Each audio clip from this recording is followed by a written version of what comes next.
So let's get started, because people are sitting around wondering what we're talking about. We're talking about philanthropy. And for those who understand, it's not just I gave at the office or I gave whatever. This is something that's constant. This is something that it should be a part of your business. This is literally 20 to 30% of your business. It's 35% of your taxable income. So make sure you pay attention when they talk philanthropy. Not only can you give from your heart, you can also give from your taxes.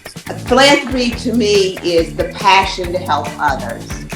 And I think with our community, I think that it's not new to us, it's true to who we are. As young people, we put $1 in the mission. And as my son says, as his popularity grew, he wanted to do more for others. So I think it's reaching back and giving back from wherever you are for whatever means that you have. I will state that statistically women give 80 to 90% more than men, not only in across generation lines, but across the distribution of wealth and income. Women give more. And I believe that because we have such a passion as nurturers. We are multitask runners with family and life and jobs and caregivers and independent. And it shows across the generational gaps that we give, and we give very differently. For me, it's been more about, how do I use my power and my influence? And so it makes me think about when I took my first sales director role with Jordan Brand, it was in New York City. And I was getting inundated with calls every single day from retail partners, and all they wanted was, I need more retro, I need more Air Jordans to sell in my stores. You have to give it to me, you have to give it to me.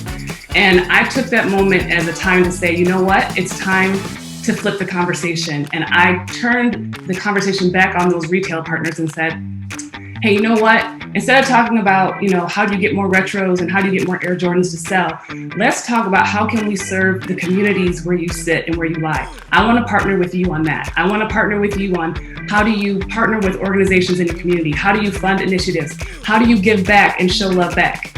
Oftentimes we talk about getting the proverbial seat at the table. And I think many of us have gotten to the table. The question is, how do we use that seat, and can we use that seat?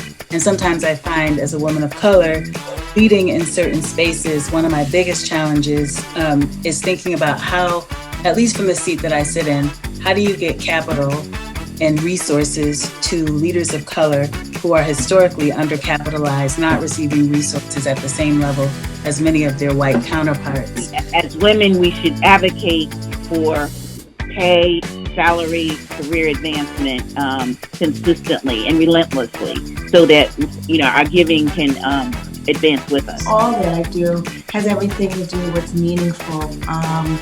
In terms of giving, whether it's philanthropy or whether it's investing, I try to align myself with things that share similar values to what I believe in, how I'm feeling about things.